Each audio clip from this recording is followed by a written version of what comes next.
El tiempo y la narración, el tiempo y la escritura, son temas que hemos seguido durante un buen tiempo y a partir de distintas preocupaciones que en realidad pueden articularse a partir de la problemática del tiempo, incluso si pensamos en el tejido del espacio-tiempo.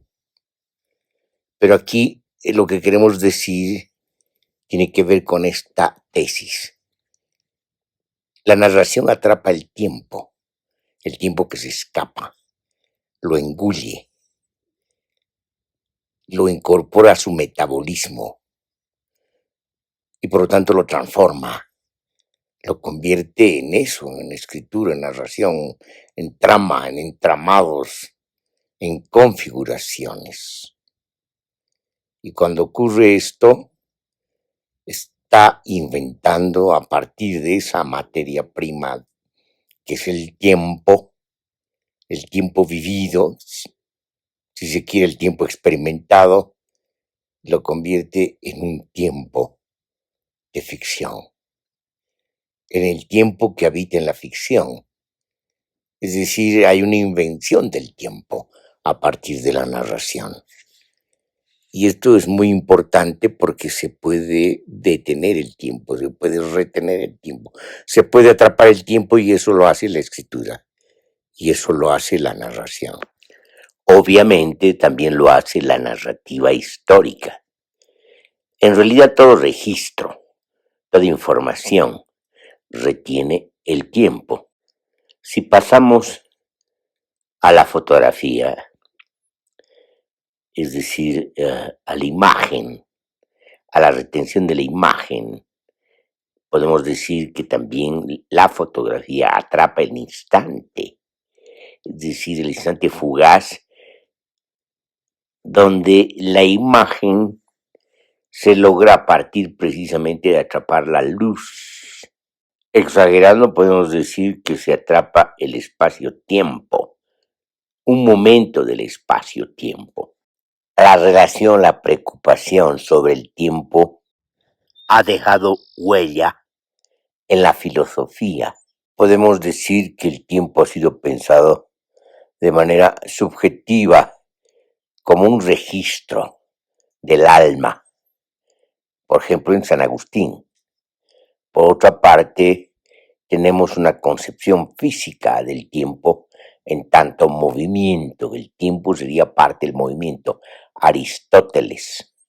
Después, más tarde, Husserl va a volver al problema del tiempo a partir de lo que se llama la desconexión, también la suspensión, la epogée. En ese sentido, la aporía del tiempo va a buscar ser resuelta de manera fenomenológica. Después de Husserl, Heidegger va a volver al problema del tiempo, la temática del tiempo, la reflexión del tiempo, y lo va a hacer a partir de una concepción ontológica, de una analítica del ser.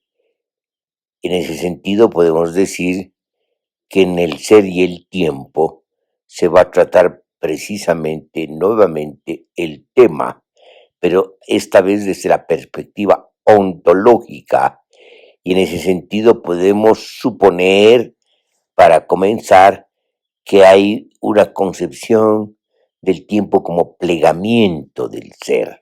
La ciencia, que no se desprende del todo de la filosofía, pero que incide en la filosofía, no solamente en términos de lo que se concibe como composiciones de la ciencia en la sociedad moderna, sino también y sobre todo cuando se produce lo que se llama el cisma de la física, o más bien la revolución física, el desplazamiento epistemológico de la concepción física y incluso la ruptura epistemológica en el sentido que da estas nuevas percepciones altamente dinámicas que tienen que ver con la física relativista y tienen que ver con la física cuántica. La metáfora del tejido del espacio-tiempo es una clara muestra de este desplazamiento y de esta ruptura. ¿En qué sentido? En el sentido de que se está pensando en 4 dimensiones, en las 3 dimensiones del espacio y la 4ª dimensión del tiempo, y las 4 dimensiones son integrales, no pueden separarse. Y desde aquí, obviamente, la física, la revolución física y las teorías matemáticas van a pensar la posibilidad de otras dimensiones. Por ejemplo, la teoría de las cuerdas va a pensar 11 dimensiones, 4 desplegadas, que son las que conocemos del tejido del espacio-tiempo, y 7 plegadas y replegadas que tienen que ver precisamente con esta concepción matemática de las cuerdas. En estos casos, las narrativas que se desprenden de la revolución de la física también pueden considerarse como estrategias y redes o mallas para atrapar el tiempo, y obviamente lo digieren de una forma distinta a la física clásica, en la medida que prácticamente la concepción absoluta del tiempo desaparece y se da lugar a una concepción relativa del tiempo, pero más aún una concepción integral y articulada del espacio-tiempo.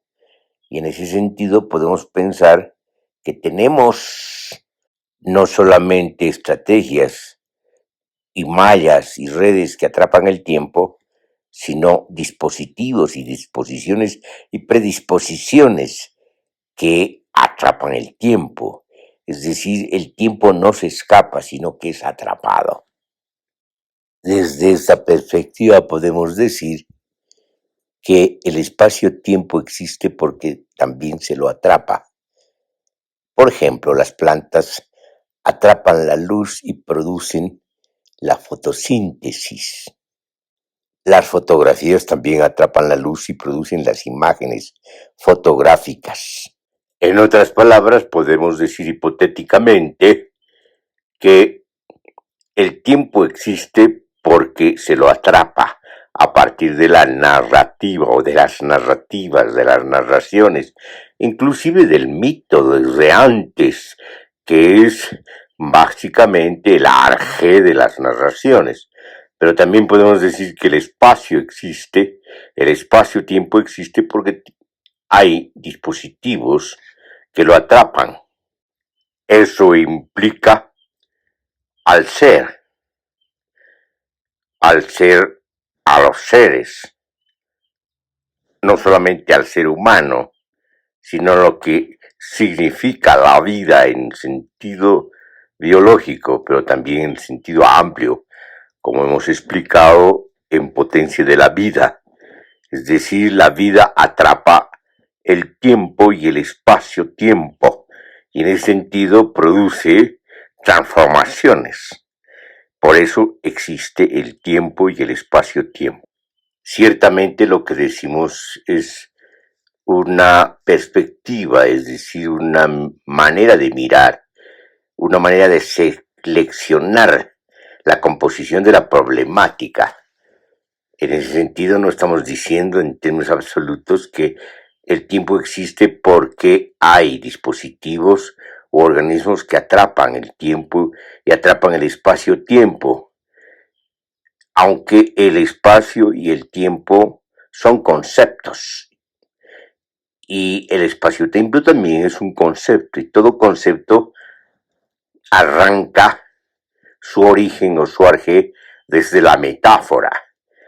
En ese sentido, estamos hablando también de una manera de existencia donde el concepto del espacio, el concepto del tiempo y el concepto del espacio-tiempo funcionan también como redes para atrapar e interpretar lo que está ocurriendo existencialmente.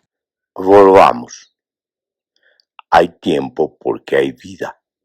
Hay vida que captura el tiempo, lo registra, lo transforma, lo incorpora en su metabolismo y produce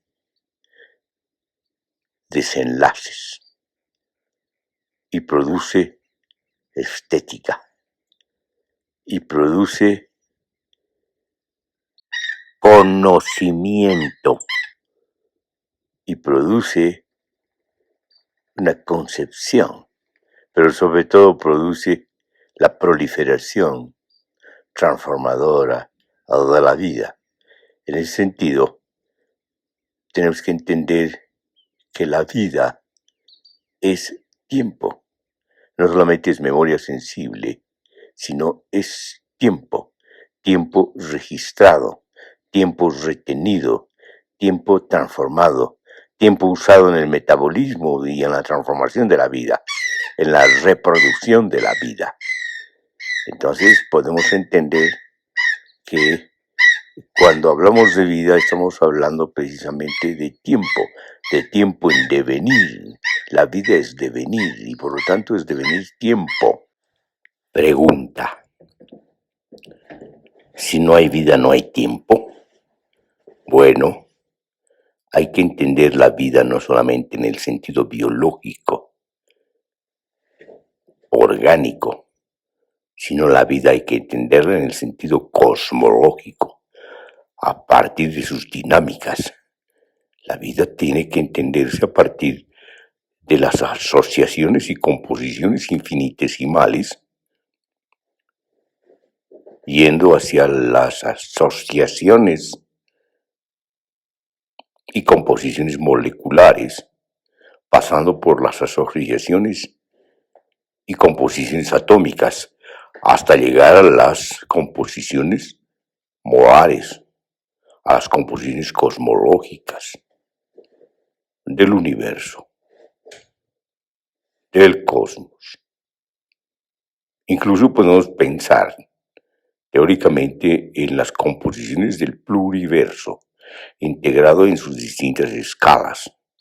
Y en ese sentido, tenemos que comprender que tenemos una concepción restringida de la vida y una composición amplia de la vida. La composición restringida de la vida no quiere decir que no sea compleja e intensa, lo es. Ahí están los aportes, lo que nos enseña y nos sigue enseñando la biología, incluyendo la biología molecular. Lo que queremos decir es que esa concepción de la vida o esa vida orgánica no podría entenderse sin el sentido amplio de la vida, lo que llamamos existencia. No puede existir nada sin esa dinámica compleja e integral en distintas escalas, de las distintas dimensiones, desde las infinitesimales hasta las cosmológicas, de lo que pasa pues en el universo y en el pluriverso.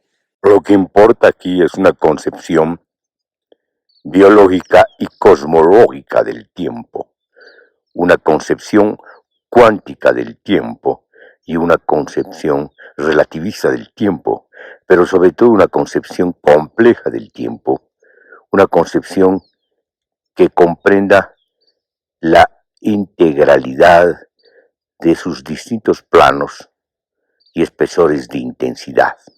En este sentido tenemos que decir que el tiempo, siendo un concepto, pero es también un referente, es el referente del concepto del tiempo, y en tanto referente no puede separarse de la integralidad misma de la existencia, de las dinámicas de la existencia, del devenir de la existencia, y mucho menos de las dinámicas de la vida, de la proliferante vida, de la potencia de la vida.